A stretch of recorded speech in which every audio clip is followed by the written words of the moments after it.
Hey guys, welcome to another episode of Sharing a Drink with Matt. Today I'm talking to Laura Panic. How are you? Yeah, I'm good. Hi, Matt. Good to see you. Nice shirt. My local people. Yeah, cheers. Well done. I've got my So my I'll ask a massive, few questions. massive mug. I'll ask a few questions first, and then I'll let you ramble on for a while. Um, Cool. when you were growing up at home, what was on the stereo? What did your parents, mm, yeah, make you listen to as a Sure. kid? Yeah, so my parents were separated but my music has never been my mother's business. It's none of her business. But my dad, he had a massive record collection, and I'd spend all my days, only child, just sitting at the records, reading the liner notes, doing all that cool stuff. So it was a bit of everything, like massive Beatles fan, but also, stuff like, Cream and Disraeli Gears. I used to love Creedence Clearwater. Um, I didn't like the Rolling Stones. He had those, but I always thought the guys in the Rolling Stones kind of looked disgusting when I was 6 years old. And I've never been able to go back to them. I Um, think they look disgusting now. yeah, I've never been able to go for them. But yeah, also, Neil Diamond, all that kind of stuff. ABBA. Dad would buy me records I wanted, so I had all the Olivia Newton-John I could handle. Excellent, excellent. The Xanadu soundtrack. That was one of the first albums I really got into. Oh, that wasn't rock, I guess. The It ELO was like, tracks on that are amazing. yeah, yeah. Oh, shit, yeah, shit, yeah. So you jump in your car, you press play. What music are you listening to today? I'm still just trying to find the next fun new thing. So I actually listen to a lot of online radio. I listen to a station called WFMU that comes out of New York. They are freeform radio. So the DJs can play whatever they want. And I don't know, they Hmm. seem to be kind of our age group, but also listening to some freaky shit. So it's a real good way to hear new music. But other than that, I give myself the rule that when I'm away from my vinyl collection and streaming or whatever, I can't listen to anything that's in my vinyl collection because I should listen to it on the record, right? Um, Hmm. so I try to find lots of new stuff basically. So in the car, I'm trying to find new things. Uh, I've been I'm really liking a lot of the bands that are coming back and releasing new stuff like Jesus and Mary Chain Ride, um, Mickey Hmm. Berenou from Lush. Smith. Um, People are coming back with radically cool shit. Alice Yeah, Bag. yeah. Have you heard the new Smiths The new who? at all? Smiths. Smiths. You know, No. yeah, just I mean, I've kept up with Johnny Marr because he's awesome and his guitar style is amazing. No, I can't. Kids, you'll yeah, have to get it yeah, out. yeah. I've All got right, all my kids locked up in the house. just pop out and get it. All right, cool. I've spent this morning watching a couple more of your shows. I'd watched a few in the last few months, and I saw, different times your kids have popped out, and I went, okay, this is a safe space. Yeah, yeah, it's good. I've got them locked in the shed today, but it's all right. Well No, that was a done. joke. Oh, I'm down. I'm down. So, what got you into wanting to be a muso? What got you into wanting to Oh, wow. get up on I stage and yeah, I always wanted to be in a band.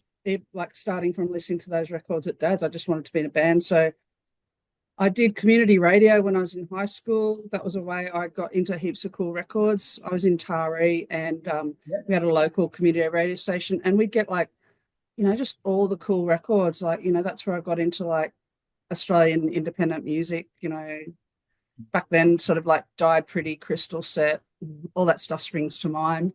And then as soon as I could leave home, I moved to Sydney and did that. yeah, right, excellent. I had an amazing night with Ron Pino actually in oh God, 86, 85. We're at a tranny bar in um on Oxford Street in Sydney. Yeah, it would have been about 85, 86. And I just I knew it was him. I walked up and I said, you're I didn't say are you. I just went straight up and I thought I'll just if I make a fool of myself and it's not him, then but I went up and I So said, your lyrics are amazing. Like I love you in the springtime. I love you in the fall. I'll never let this bad side in if it means one thing at all. Like what an amazing lyricist is that man. He's great. Talking about Dopey, but yeah, well, I yeah. remember when I was about 15, me and Dad went to Sydney. I think it might have been for the John Cougar Mellencamp concert, who I was also a big fan of as a kid. And I've Was got that the his late first. 80s? Yeah, yeah. Yeah, that was great, wasn't it? I'm Outside a gig and everything. I've got all his stuff like from the Johnny Cougar days, like I've got everything. But and I made Dad take me to Waterfront when it was near Central Station, and he sort of Yep. stood in the corner just going, "What the okay, but I support her, let's go." And I bought Everybody Moves by Died Pretty because it's all I could afford and probably the only thing I Great recognized. album. Yeah, Yeah. great album. So, now you get to ramble on. Like, what's happening with you now? What Yeah. and your your band, your music scene? What's going on? Well, I'm in Newcastle now, and I've been here for about 20 years. And when I got here, I was really lucky in that I met I knew a lady called Amanda Roth, and our bands had played together when I was in Sydney. I'd come up to Newcastle or whatever and played in my old band Purr. And when I got here, she was like already in a band called Bitchcraft. She'd started a band, and she told the other girls in the band, "Look, this chick Kylie Purr has moved up here. We should ask her to join our band." And that's what happened. And I stayed with that was awesome. It was like inbuilt girl gang straight away, straight in the scene, straight to be able to meet people. It was pretty cool. And I stayed in that band. Well, I'm still in that band. We're just like not playing at the moment. And we've been together for like 22 years. So it's an all girl punk band. But we've had blocks of time where we haven't played before because women in bands, we've had babies, degrees, all sorts of things happen. And someone just had a baby quite recently. So that's hiatus. But I can't sit still, and music's on my mind 24 hours a Mm. day. It's a hyper focus for me. And so now I'm in a band called Laura Panic, um, which is amazing. It's probably the best thing I've ever done and ever been in. It's fantastic. I love it. Can I ask where the name came from? Yeah, you can. I used to do zine. Well, I do zines. I'm a zine person as well. I was really prolific in the early zine scene in the 90s and Riot Girl and stuff like that. I was in really deeply into the Riot Girl scene and rock and feminism and stuff, still am. But it came to me in a dream in the late 90s, the name Laura Panic. I just woke up and it was there. And so then I did a zine for a while, a personal zine called Laura Panic. And I did a couple of solo shows as Laura Panic when I was still in Sydney. And then it sort of laid fallow for a long time while I myself had kids and did other stuff that took me off the trail, you know. And then when I came back, I've just revitalized the name, and it really fits for me at the moment where my art is at. So there's two kinds of people who know me. Like there's people who know me as Kylie Purr. And so if people call me Kylie Purr, I know where they fit in. They're from the 90s in my Sydney days. Um, but now it's Laura Panic. Like I if I'm at Woolies, people will call out Laura, hi, and I'll answer to Laura. People call me Laura at gigs. It's fine. Sometimes I go, actually, it's Kylie, because I don't want to deceive people that that's my name necessarily, but I'll answer to either. It's sort of like a pen name or a performance name. And yeah. And when I was starting the band with Joshua, I said, what are we going to call the band? And he said, well, it's obvious. I was like, oh, you want to call it Laura Panic? Okay, let's do that. Excellent. And the members are been the same members the whole time. No, You we haven't had another swapped, drummer to changed. start with. Yeah, had another drummer. I'd been talking about starting a band with the old Purr drummer Wilton for years. We'd been talking about it. And so it was originally with Wilton, and then I was looking for a bass player. I said, Josh, do you know any bass players? Then after all, I went, hang on, I'll just ask Josh to be in the band. And Josh and I have been friends for a while after he was coming to Bitchcraft shows. So we played with that formation for a while, we did some shows with Magic Dirt. We played at quite a few cool shows. But Wilton lives in the Blue Mountains, and it just was quite difficult. So that changed, and now we're playing with Stephen Squelch, who's like a drummer in Newcastle, who's played with he used to be in Arms Reach. A lot of people know him from that. Wherever we go, people go, oh, Arms Reach, and they have a big, reunion over talking glory days about Arms Reach. But he's been in a lot of hardcore and rock and roll bands in Newcastle. He's also married to one of my mates. So I just texted him one night and said, when was the last time you thought about playing drums in Laura Panic? and he went, oh, okay. And yeah, so now he's in the band, and it's fucking awesome. He's a powerhouse, and it's really enabled us to just become this really locked in, loud, heavy, and tight kind of thing that's really massive, and we're just really excited by it. I think a quarter of the bands that I've interviewed, like this is number 77, I think a quarter of them are from Newcastle. There was a few Like, in your list, yeah. East Coast yeah, Low, I you've Hate done, People, The Grounds, East Coast Low, yeah, Headbutt. yep. I know all And you're those getting no guys, yeah. yeah, you're getting Nursery Crimes playing up there in March, Oh, are hopefully. we? I didn't know that. I used to go see Nursery Crimes all the time. I've got their records. I fucking love them. Oh, they're amazing. I actually I set the tour up because I interviewed Phil, and I said, mate, you haven't played for so long. You've like the only time I've seen you play in 20 years nearly is supporting the Descendants. You Yeah, need to get back on the road and be a headlining act like you used to be, because you were fucking amazing. they were And massive. he, oh, fucking amazing. I love him. I love So him. they've been playing shows in And Melbourne, if like you watch the interview, yeah, just since the interview, he's gotten, yeah, they're just starting to just play and play and play. And I thought, oh, it's fucking fantastic. Fantastic. so they're coming to Newcastle, you Yeah. say, in March, are they? Yeah. Newcastle, Sydney, and Wollongong. They're playing. Oh, because I follow Dave Dixon, so I'll see what I can see. Cool. Yeah, I know Headbutt. I know I talked Phil in the Getting Headbutt as a support act in maybe the whole three Oh, gigs cool. because yeah, Craig's another huge fan of the Yeah, Crimes. yeah. So yeah, I'll be there like if they play. one album, and every song on it is freaking It's amazing. Like, oh, absolutely. great. I probably saw them, a dozen times or more. Like, Oh, yeah, they're fucking easy. cool. Yeah. I even went down to Melbourne to see him a few times.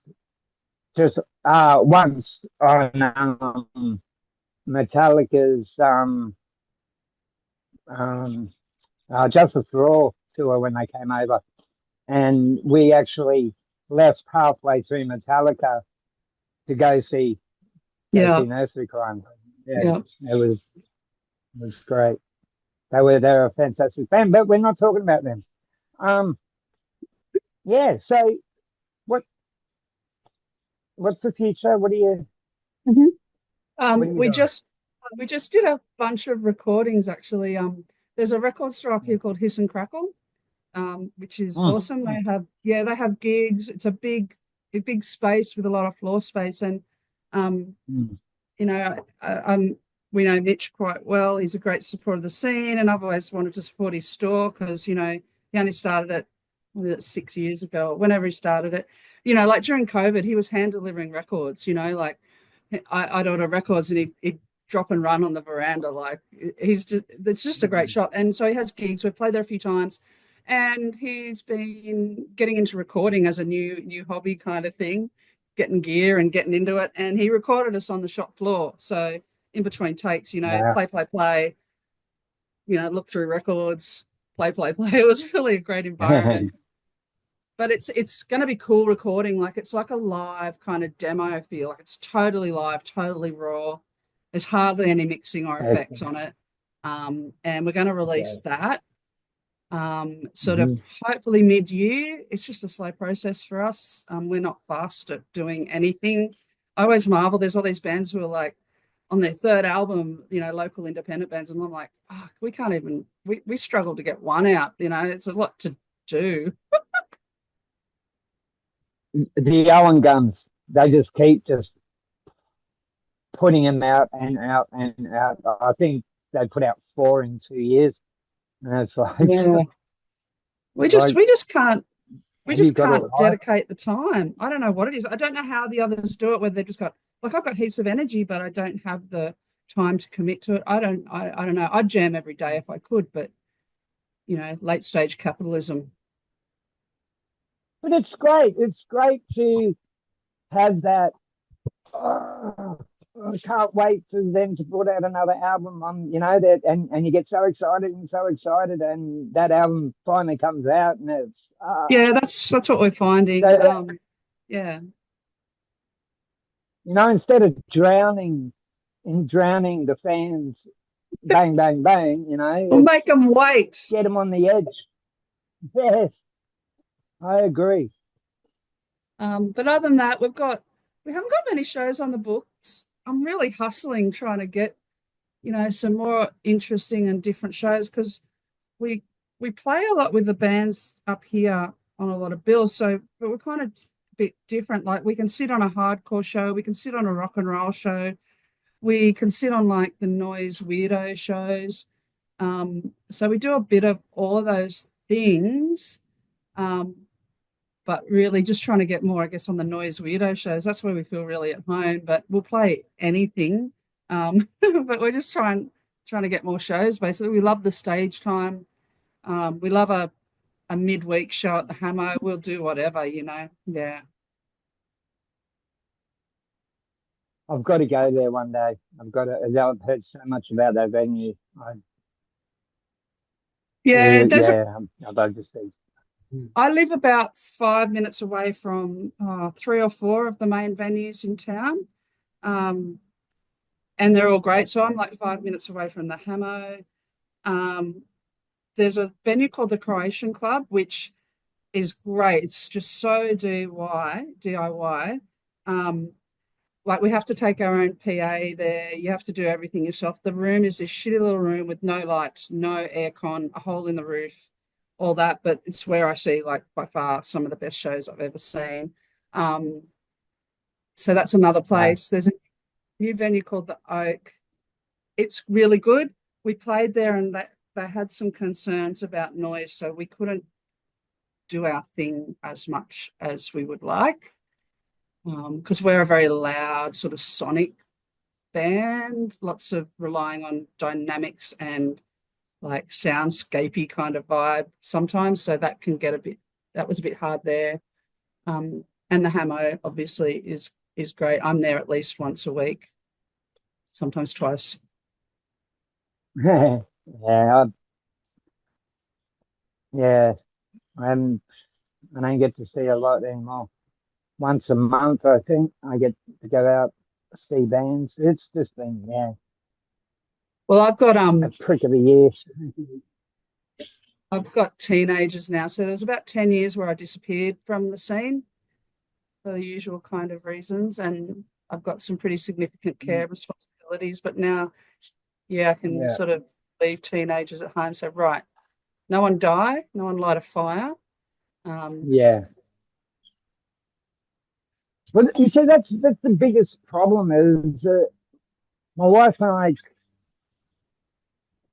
we organise go and see bands, and then one or two of our kids will get on the piss, and it's like can't go, Something always happens. cannot go. Yeah, I agree. Oh my God, it's something that happens with my kids every Yeah. time alcohol is involved. I mean, it's just, we've even been to gigs and like, we should turn our phone off, but we don't. And it's, oh, we need you to Got to come deal down with to it. the police station. Blah, blah. Yeah, and it's like, oh my fucking God. You know, it's, yeah, Yeah. kids. How many have you got? Do you let them listen to your music? No, Do they like to listen to your music? mum is not cool for being in a band. Um, one asked me at a recent birthday milestone I had, "Are you going to stop playing in bands now?" And I was like, "I don't understand your question. I don't know." Um, my oldest is kind of into cool bands, and he appreciates it. He's like, "Yeah, cool, mum. You go do your thing." You know, he's lovely. Um, but yeah, just getting Has older he has ever helped. been to one of your shows? No, he's still only 16, and we there's other stuff going on for him. We've had some all ages ones, but he wasn't able to attend, so um, we'll get there. I took him to his first show at the factory floor last year. That was pretty cool. It was a good mum and son experience. I was just the transport that day. He went with one of his other friends from up here, but I've taken it. I went to Blink 182 as well with a friend, and I just wait around outside because I'm happy doing that. Yeah, Yeah, and I'm going especially to if it's take it. Blink. You don't want to go watch it. Yeah, I love it, and I'm taking another one next week to a concert in Sydney by a band called The Script, who are definitely not my jam, and I've got to go Oh in. my! Oh, you have to go in. Yeah, she's a bit younger and needs mum to go in with her. But No. I like a spectacle. I like a show. I'm sure it'll. I was like, I "Are you feel for sure you. you want this to be your first concert ever?" Yeah, no, I feel for you. Um, my mum took me to see well, my mum and dad. Well, dad was a bad pisshead, so he liked going to things like this, and my mum loved the music. And we went to Circular Quay before it was Circular Quay, and AC/DC Bon Scott played out on a raft out on Sydney Harbour Yep. with John Paul Young and the Ted Murray game. And Wow. I remember having to wear earmuffs. And then the second time she took me to the band was Kiss in 1977. And again I had to wear earmuffs. And I think if I had to go to the Script, I would make sure I'd wear earmuffs. I For a just different could not do reason. it. Check them out. If you haven't heard them, check them out. It is, I've had to. She's asked me to research, and I've watched some videos. There's a lot of emotions in their music, which is lovely. yeah, yeah, yeah. Oh, So, so touring, you were saying that you haven't not doing much of that lately. Is there anything coming up? look, we did our first away show last year. We went to Lismore, which was awesome. But yeah, I've been limited in how I could leave my town because of my care responsibilities, and I haven't, for years I couldn't leave the house. But now I can do a bit. And I left town for the first time. We went overnight to Lismore, and oh my God, it was so good. Lismore's great. There's this real cool scene there. There's It lots is. happening, and there's some really motivated organisers in that town. So that was really cool. We actually met Kerry from the Gusset Rats at a show last year we played called FemFest in Sydney, and that was that was just a great show. It was fantastic, and I saw Kerry on stage. And I went, "Oh, I like that chick," and went and introduced myself because that's how I roll. I see people, and I go, "I'm going to be your friend." So yeah, she's amazing and I love her guts. So yeah, we went up there and played a 2 day festival and it was awesome. And so we met heaps more bands. So, but touring, like this year, I feel confident that I might be able to manage a little tour. So we're thinking of doing Lismore, Brisbane, Gold Coast, something there, and then up to Nambour, which again has this really weird fucking little noise scene up there, which we've played a couple of times with a Mm, band called Gudgeon, who are from Nambour. And I yep. love those jerks, and we'll go up and visit them because there's all these cool weird shows happening up there, and I like cool weird shows with heaps of bands that Mm, are doing weird shit with weird instruments and weird sounds. So that's what we'll do probably. yeah, yeah. Do you remember band Thug? Tex Yes, I've got a Perkin? Thug record. Yeah, Yeah, fuck your dad. Um, lucky dad. it was that, yeah, it's brilliant, wasn't it? It was like I think that was the start of that prog sound, I think Australia actually started that There's some getting, great stuff around getting, that era, isn't there? There's some really cool stuff. Like in our band, we kind of get off a lot on fuck, my brain just died. What are they called? Oh, fuck, can't remember. But yeah, a lot of that early 80s stuff is really influential for us. We're into a bit of that stuff. Because it's sort of about deconstructing song structures and not being Venom P. Stinger. Thank you. My brain just found it for me. Um, so yeah, just really deconstructing what rock music should sound like. Because it's not my background. Like, I didn't grow up listening to Led Zeppelin and Black Sabbath and the Stooges and that. In fact, I really am highly disinterested in all those bands. Like people bring them to the table and I'm just like, I'm really absolutely, absolutely uninterested in all that shit, to be honest. And I didn't grow up riffing. I didn't grow up doing any of that. Like I can't play any chords. My hands just smoosh things on the fretboard and make sounds and it works. So um, none of that really speaks to me or my way I want to do things. So yeah, all that early 80s stuff is really, really interesting to us. Even stuff like, mm. Roland S. Howard and all that. We really get into all that sort of stuff. All three of us, we love it. We toss around those songs all the time. But speaking of Roland, this is a question I like asking.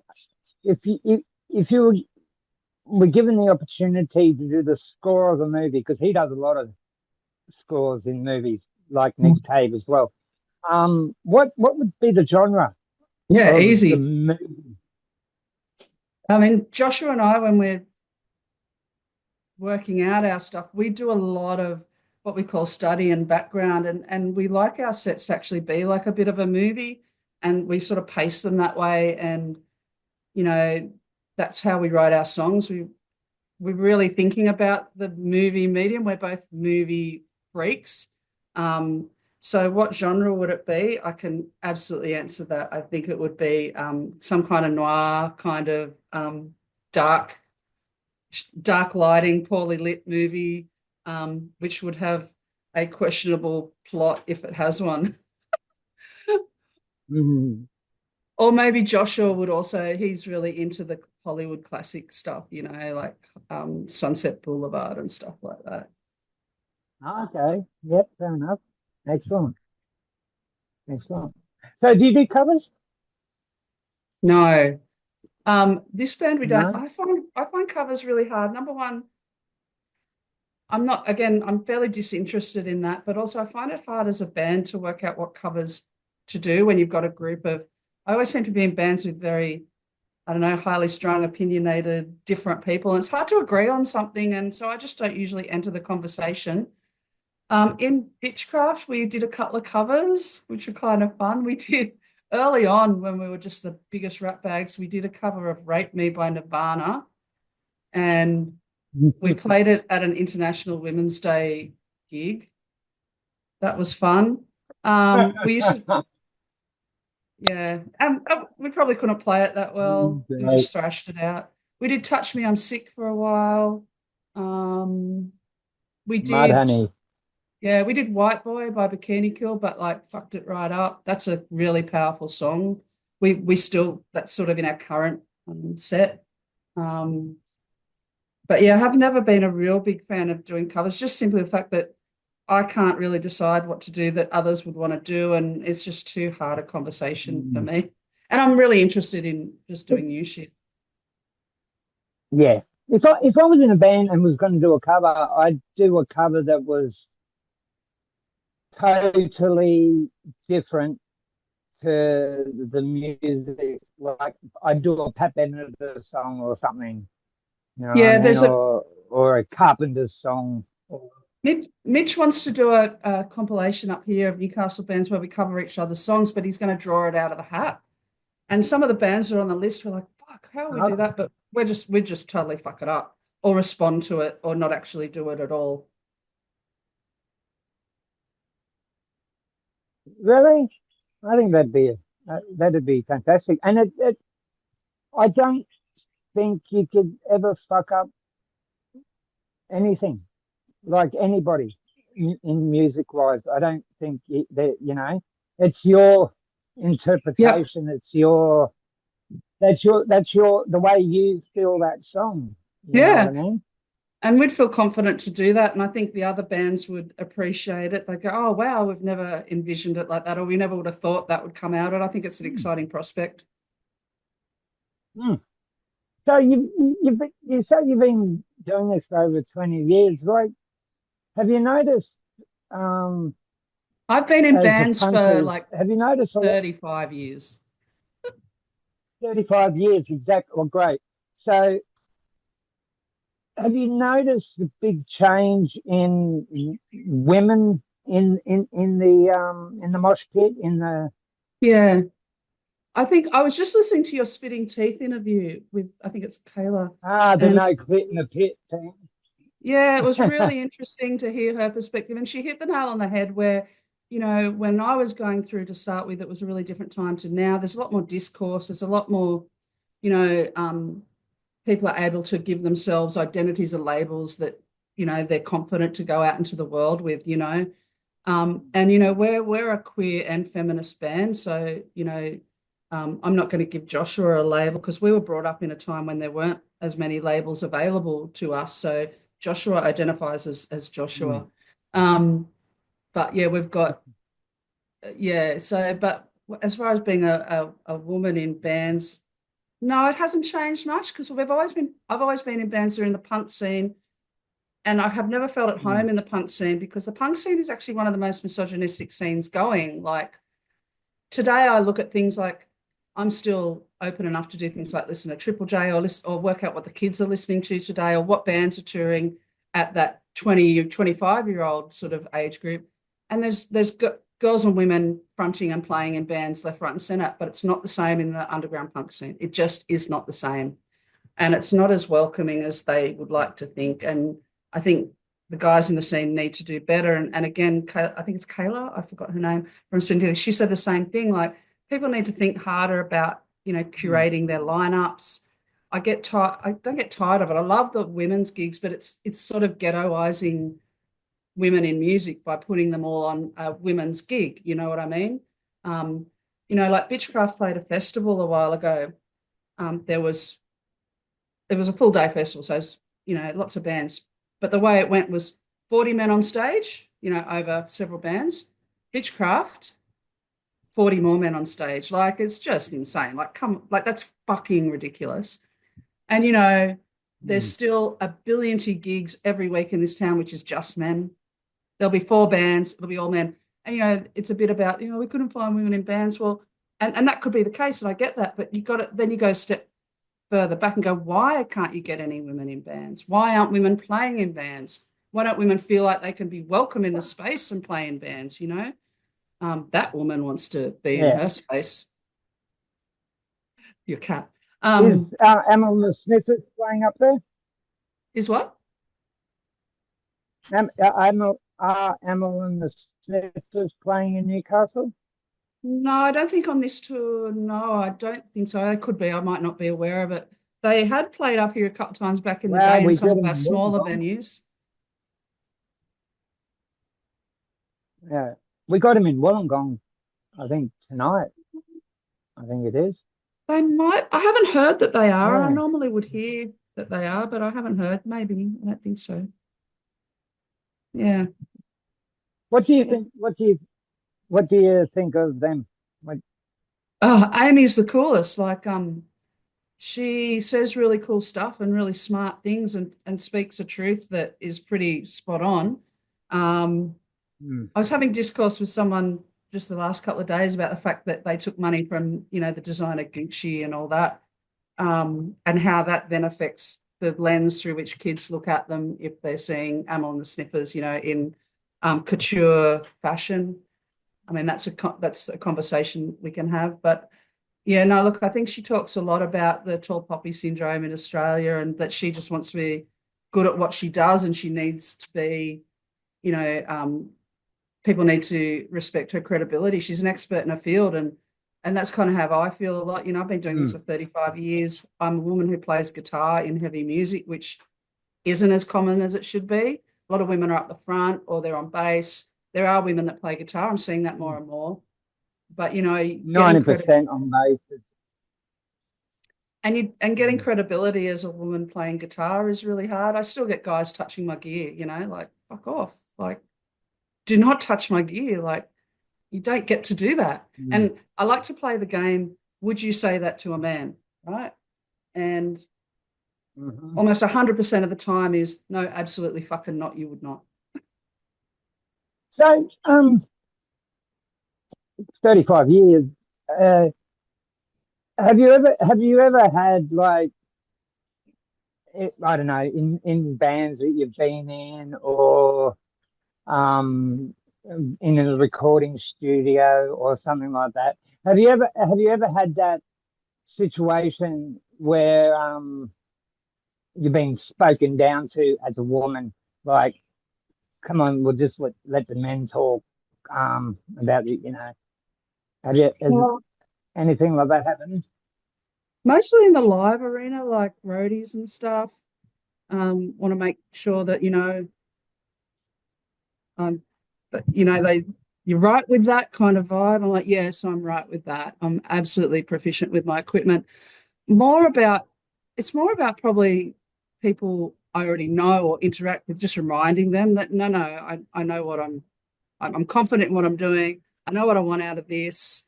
Um, and reminding, don't forget, I do know what I'm doing, and oh yeah, it's okay.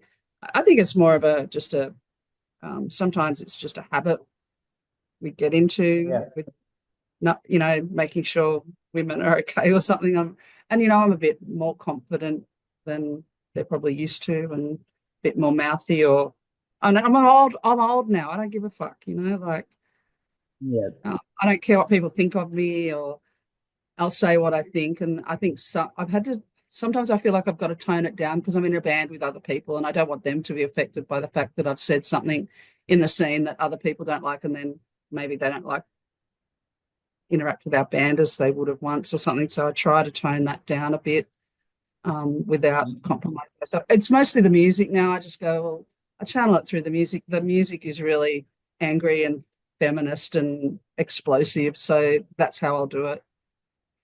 Mm. So, do you feel dominant um, as a female musician standing there being guitarist, front woman? Um, Absolutely. Yeah.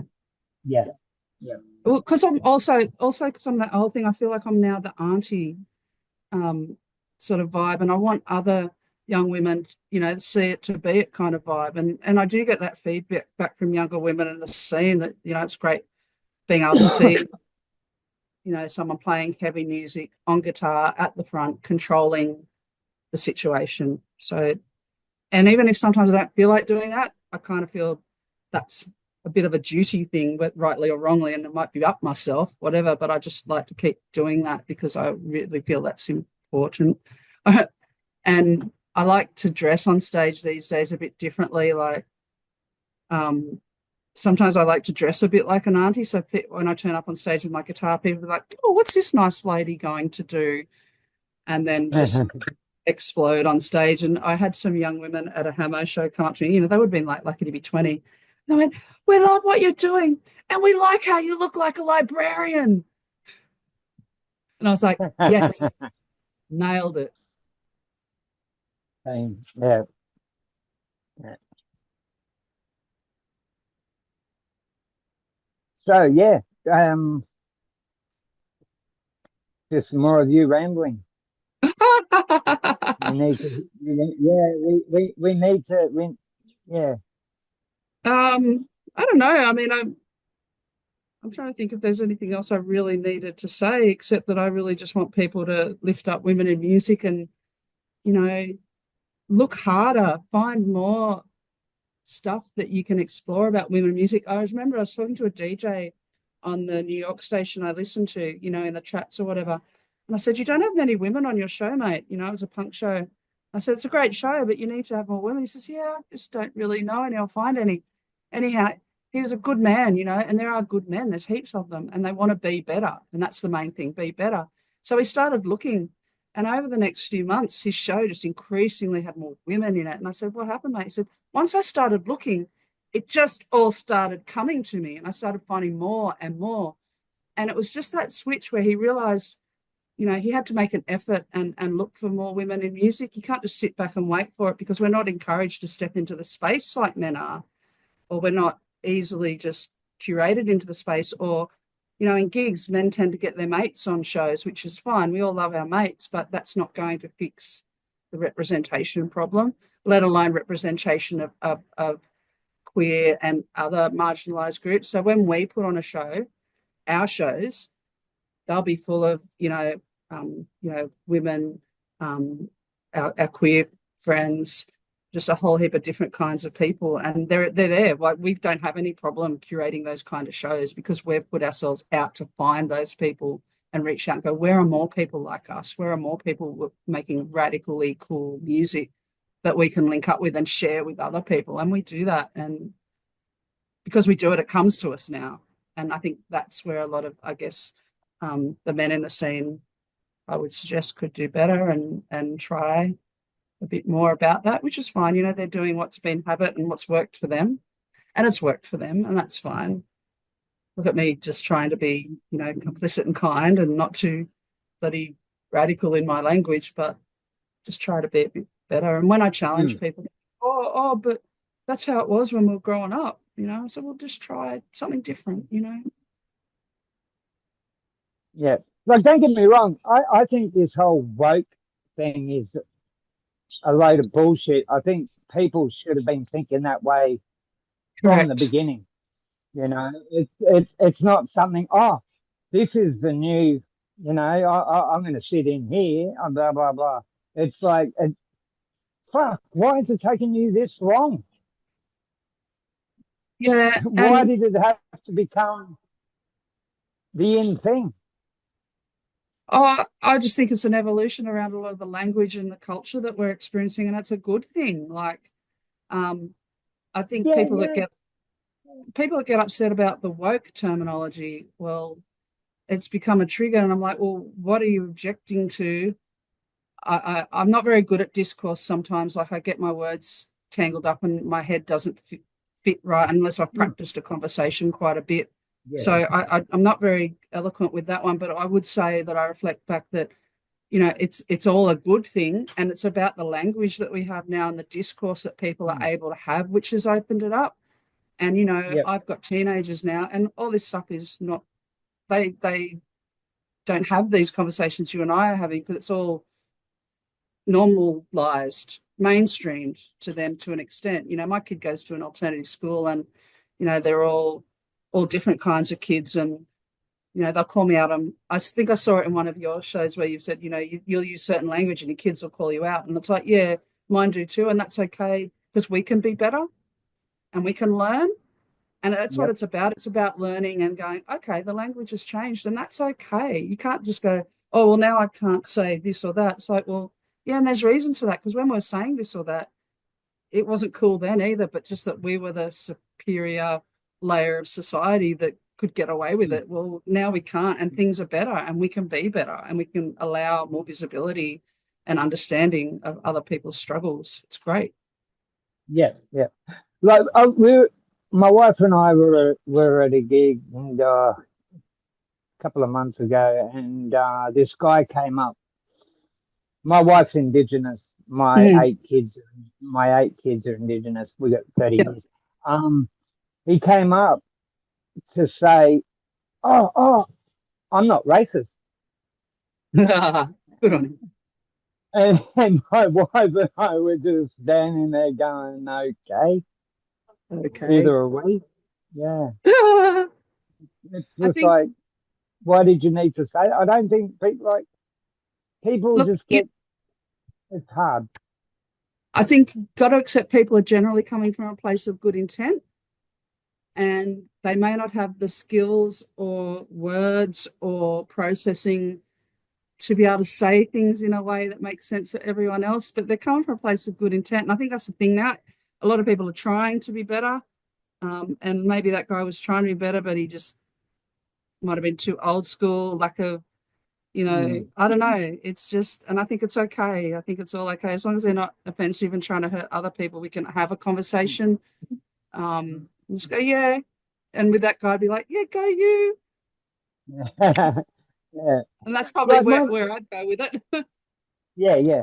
Like my eldest daughter's boyfriend has got a tattoo of a massive swastika on his back. Um, Oh, yeah, yeah. He hasn't tried to like put a cross on it or anything like that. And when he goes to jail, he goes into this white supremacist wing and everything like that. But when he's around around us, he's like this completely different person. wow. And and I see that a lot in society. It's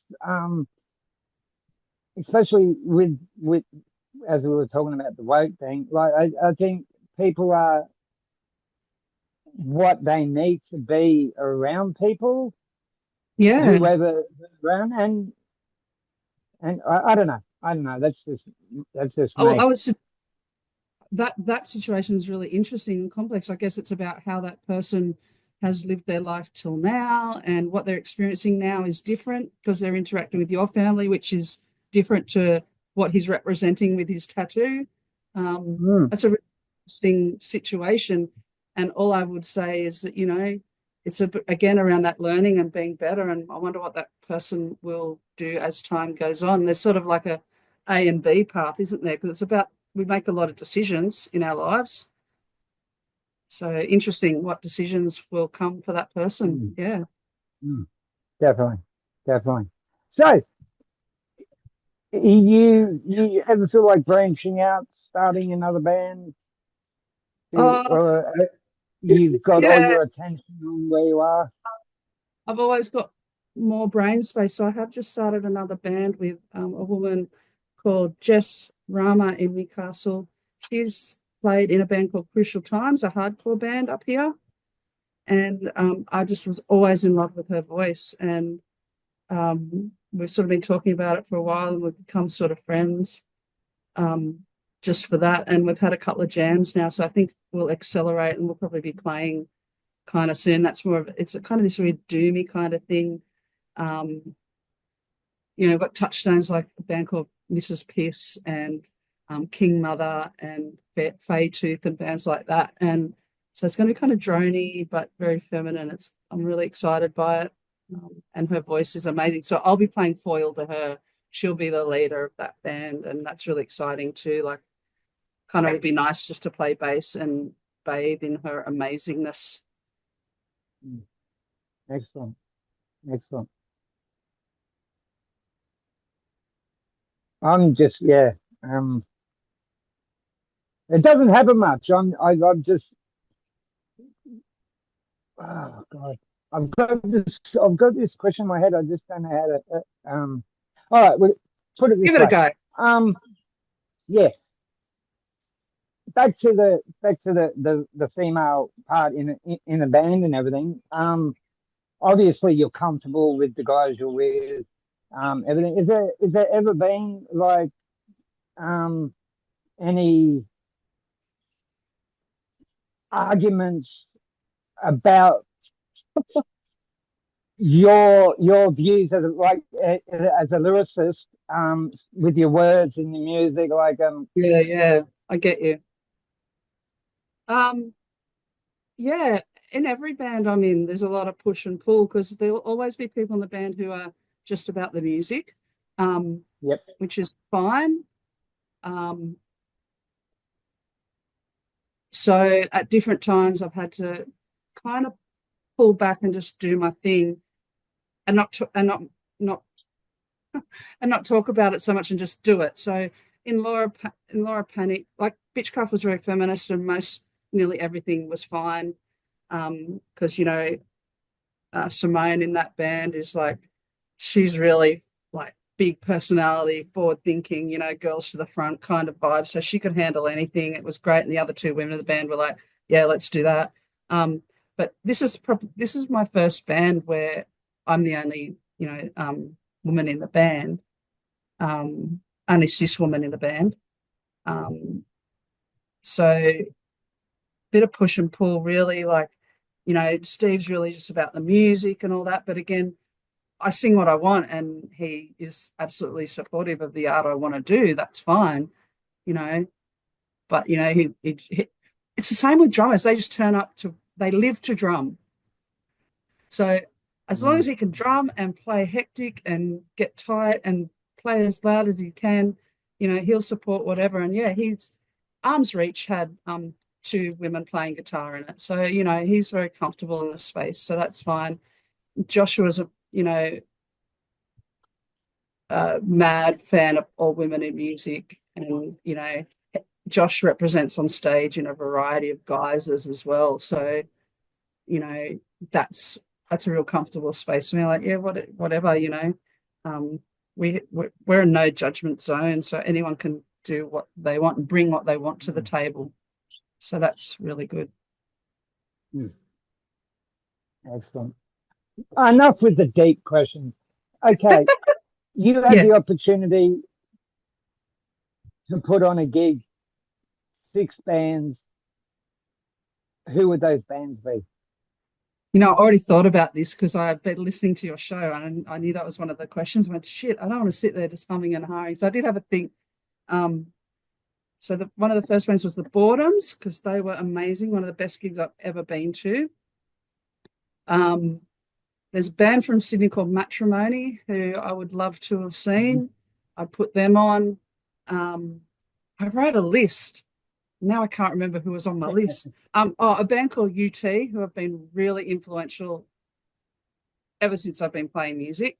They're a British band and they still play sometimes, but they were mostly around in the late 80s in England, I think. But they're great. They're really no wave, deconstruct music completely, and I love them. Um, yeah, I can't remember who else. Drive Like Jehu. I pretty much spend most of my time in Laura Panic just wanting to be Rick Froberg from Drive Like Jehu. May he rest in peace. Um, his singing style and his guitar style, I'm just like, I want to be him. I want to be plenty of Mm. women as well, but he's one of the few men that I actually let influence what I do. Um, and Shellac. I mean, again, Steve Albini is just a man who, throughout his career, decided to be better. Like we all know, quite early in his career, he had some quite challenging views and did some pretty challenging stuff. But he just turned around and went, you know what? I was wrong, and now I'm this, and I've changed how I feel about things. And he was a man who learned to be better. So they're the kind of guys I really admire. I think I said five. Yeah. That's my Yeah. fans. So the sixth one will be you guys, right? Yeah, we're playing on that show. Absolutely, absolutely playing that show. um. Oh God, I had a great question you just then. Oh yeah, have and this is another one that I always ask. Have you ever played a gig you just shouldn't have, not because of the other bands, but because of the place and the people? Have you ever played a gig that you just shouldn't have been on? Oh, there was a gig of Bitchcraft played. I don't know if we shouldn't have been on it. It kind of worked out in the end. We got asked to play this farm gig, right? So it was on a farm out of Newcastle. A friend of a friend through me invited us up. It was like a big egg chicken farm. And these guys were having a big party, bonfire, big bonfire, big, food laid on, all that kind of stuff. This was about, would have been 2005 or something like that. I don't know, way back when. Anyhow, we rocked up. We all came in the same car with our gear, and we rocked up and we met people. And, you know, long story short, we realized that we were probably the only women there almost. And it was really that kind of biker vibe. And I've always loved the bikers. They're pretty cool, generally speaking, and I've had some interactions with them and they're generally cool. So we got there and did that, and it was just kind of weird for a while. We didn't know where we fit in. Like, are we okay? Are we okay? And we ended up we were okay. They gave us a bag. They gave us the bathroom in the house, not the portaloos, because we were the women there and they were respectful and gave us the nice bath. So in the end, it turned out great. Yeah. It was great fun. But when we first got there, we were like, okay, I can't see a lot of other women. What's going on here? But it was fine in the end. But that was a story. We've always got that story to tell, and it was really cool. Yeah. Yeah.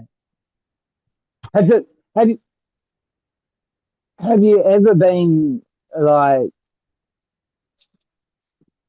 punters, male drunken punters come up and go, oh, you're in a band, you're easy, come back to my, because there is a lot of scum out there. Most of the bands I've been in with other women, we have a very big fuck off, don't talk to me vibe. We've been lucky with that. I don't really get approached at all. I think I don't really. And I often don't make myself approachable unless I want to be. And sometimes I do. It's like sometimes I do. Yeah. I think that's anyone's choice to make. But again, in Bitchcraft, like we'd often be in the toilets around gigs and that, and just have to fight the women off Simone. They're like, she's not interested. Stop. Get away from her. Because everyone would want a piece of Simone. She's cute. She's awesome. She's amazing. And people just always want a piece of her, like it's awesome. And just, fuck off. She's not interested. Go away. We'd have to protect her a lot. But she could also protect herself. But sometimes she wasn't always aware of what was going on real well. But keep an eye on Simmy. Where's Simmy? Cover Simmy's drinks, would you? You got to cover your drinks. That's the thing. So we're always really conscious about that. I still do that today. I won't leave my drinks lying around, and I don't even drink alcohol. But even if I got water or soft drink, I don't leave it sitting anywhere. Yeah, no, not really. Yeah. No, I've never really found myself in a situation with dudes. I can handle myself in that regard, which isn't everyone's luxury, I know. Yeah, that's sad. When you're in a girl gang, we all look out for each other. Someone might say, "Oh, you better watch that guy. He's eyeing you off," and like, "Oh fuck, I didn't even notice. Fuck that guy." Hey, yeah. Because no, we won't. We're not talking about deep questions. Or music, eh?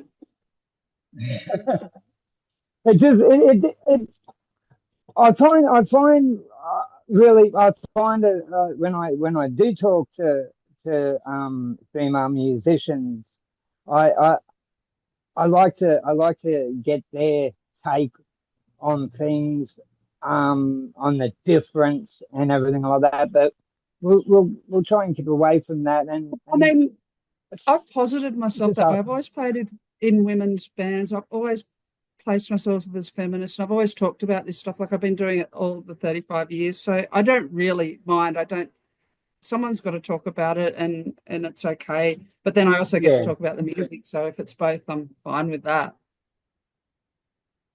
Like when you're in the green room, and there's 3 other bands there, all males, do you fit in? Do you feel like you fit in, or do you? I take up space. Like I take up space, and going to do that every time.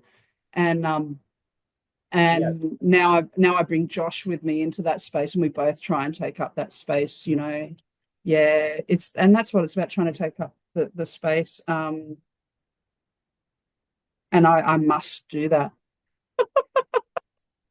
I have the Mhm. confidence to What's do your it, and not favorite genre everyone of does. music? Yeah, yeah, no, that's true. That's true. But I see a lot. I see a lot these days. Women in music, they're actually scary. Like they're like, I don't know. They're Chrissy Amplet. You know, she made sure that she was respected. She was like myself. I think Amy from Amel. You know, that's her granddaughter from. She Yeah, has to be like yeah, she makes absolutely. sure she gets that respect. She gets that respect. They've She, they've got a and similar that's what strut Chrissy did. on the stage, don't they? Like that strut sort of vibe. Because Mm, Chrissy just strutted yeah. her stuff across the whole stage. Yeah, I've studied Chrissy. Yeah, and I've read her book, and I've got the records, and yeah, Chrissy's like a, a shining light, you know, for how Yeah, she got women me can through be. puberty. Yeah, she would be. I think a lot of female musicians would take her stance on women in music. I think that well, they Yeah. should if they don't. But And even her yeah, lyrics are like, you know, really from the perspective of a woman in a space too, you know. It wasn't about, I mean, she mm, sang about love, but in a really different way, you know, like her songs yeah, about love and relationships were really had a really different slant on them. And yeah, she's great. hmm, yeah, definitely 100%. Um, who have you supported like any overseas bands, any big bands Yeah. So at when I all? was in, I've done it quite a few times. So before Purr in Sydney, I was in a band called Pretty Polly Mine. That was my first band. I was the vocalist. Um, It was my first band ever. I think I was terrible, but you know, it was my first band, and I was with three men. Actually, um, my first band, and it was also Pete's first band, and he's now in Rubbernecker. So we've met again through that. He and I were in our first band together. But that band supported Smashing Pumpkins on a very small, like it was no big deal, but we were on the same stage. We were like on it stupidly early and, you know, whatever. So there were four bands we were first on. I don't think anyone saw us, and that's fine. Then in Perth, we got to do a couple of things. We played with Bikini Kill on their first tour, which was amazing. Like Wow. it blew my Yeah. mind, you know, at the Annandale backstage with Kathleen Hanna having a chat to us, like was, you know, as a young riot girl, that was the thing. We played with Spit Boy, so that was super cool because there's another bunch of amazing women with some amazing principles about how they conducted themselves as a band. And then the other one was Slater Kinney. When they started, they actually did their first shows in Australia. They came to Australia on a holiday as a two-piece, and they played around the capital cities with drummers in that city, which they'd lined up beforehand through the old, you know, snail mail networks. And so they came to Sydney. I'd been writing to some people in that scene over there. So they actually stayed at my house, which was really quite confronting for me. And I was a really bad host at that time. I was too young and they were too amazing for me. Yeah, it was weird for me. And they played in Sydney with Steve from the Cananes on drums. So we played with them. Okay. Um, and then Bitchcraft.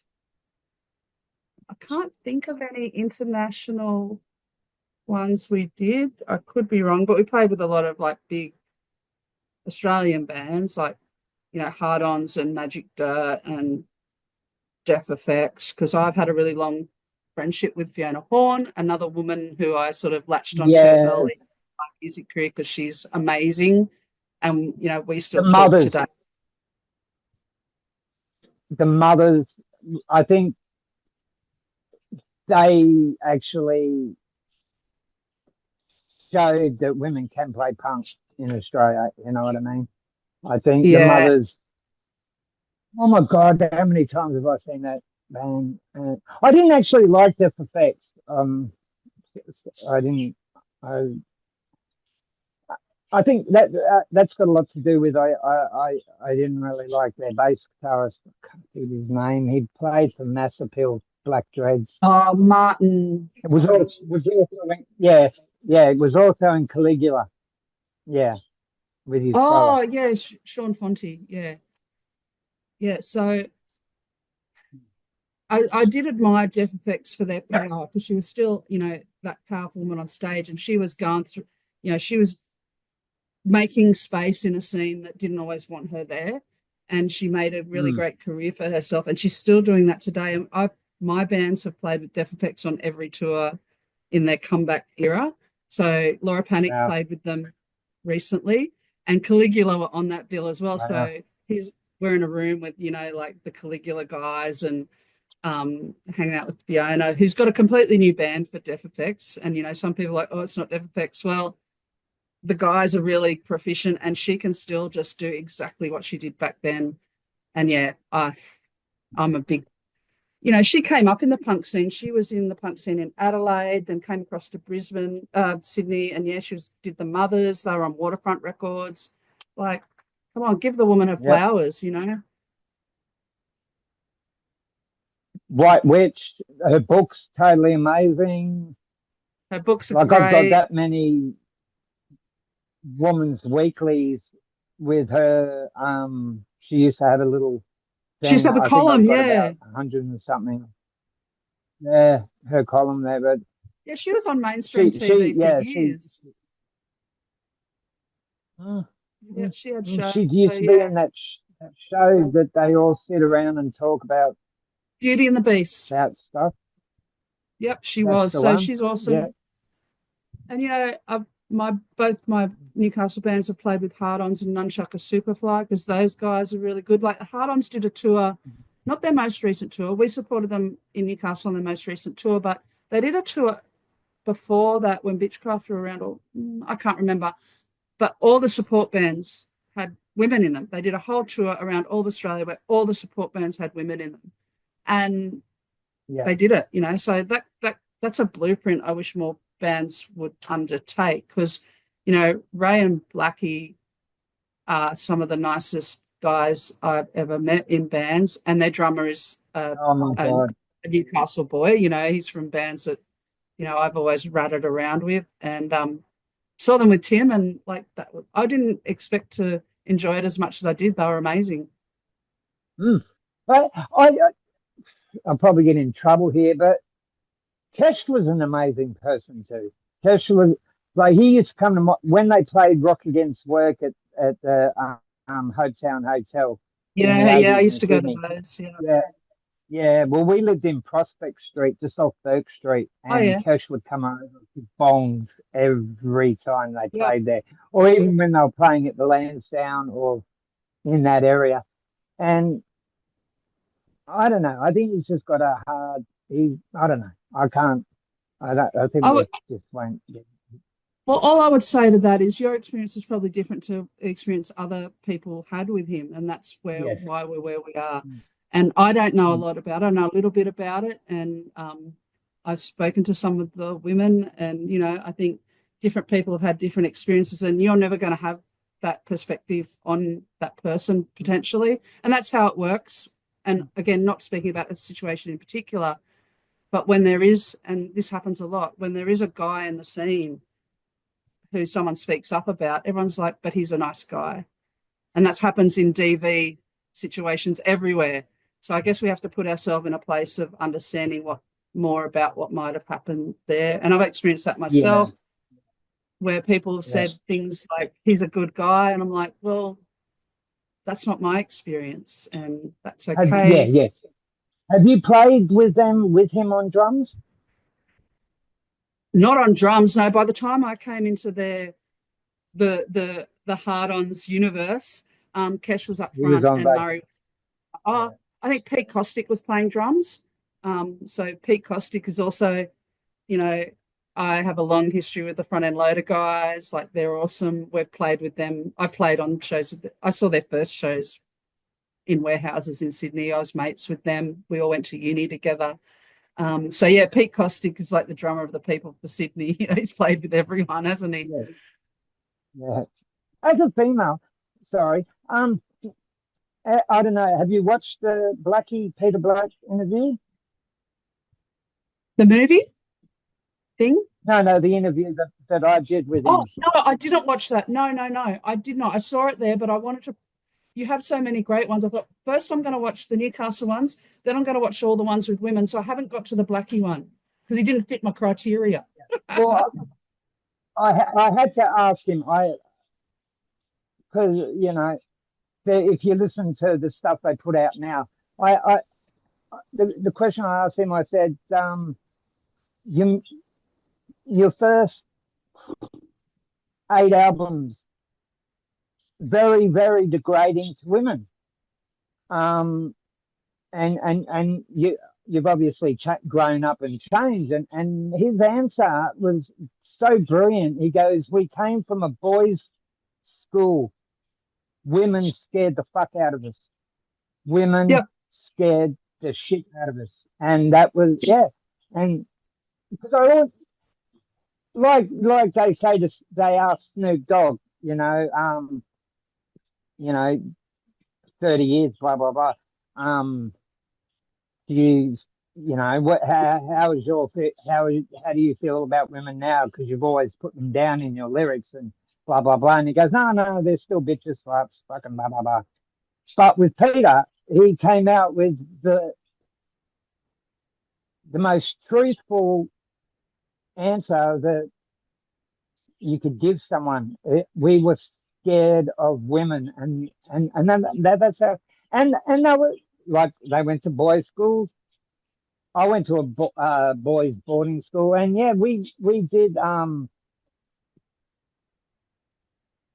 of have degrading thoughts about women, like because they weren't in our lives for most of the year. We only saw women in school holidays and stuff, and Well, and it was, we all say, it was a different time and it was, and we can just be better. And, I think the Hard-Ons are an example where they've tried to be better and they've done that with their art and their actions and how they yep, speak, and how they speak to what they were about. Yeah, I'm not saying, things that happened in the past we should ignore and it's just terrible, you know, just a different time. And all we can ask people to do is be better at whatever their history yeah, is, whether it's drugs, whether it's sexism, whether yeah. it's being a racist, whether it's whatever. We just ask them to be better and learn and make different choices and try to support them with that, not to belittle them for doing it. And just try and have a different mindset and see how that goes. You know what I mean? Be Instead of open. going, this is the way I'm going. Check out Yeah. different avenues and see how you feel with each Yeah. avenue. Yeah. And I tend not to be able to engage with people who aren't open enough to have at least a discussion. I'll talk to someone if they're open to a discussion, even if they don't agree with their views. But if they're not open Oh, to a definitely. discussion, and no, no, no, well, I'm like, yeah, I've got to go over here now. This isn't worth my time. You're not going to Yeah, win. Not that it's a winning yeah, thing either, but have a discourse that's satisfying. yeah. Have you got a time set where, okay, when I turn this age, No, I'm giving music a week, or are no, you going to do this till you die? I'm going to do it till I can not do it. And I've got examples of people who do that. I look to Kim Gordon, Alice Bagg, Viv Albertine. They're all still doing Oh it. my So God. here we go. Yeah, yeah. And the Rolling Stones, but we won't talk about them. Thank you so much. Thank you so much for being on the show. Sorry about All right, cool. Thank you. the yeah, no, sorry about the breaks and that. I've had a really bad couple of days, and Unfortunately, I haven't been the great host that I usually have been. I've But loved you've it, been Matt. I amazing, hope and thank you so much. I hope you have some better days, and I hope the universe is better to you. All right. You too, darling. Thank you so much. Bye. Yes, bye bye.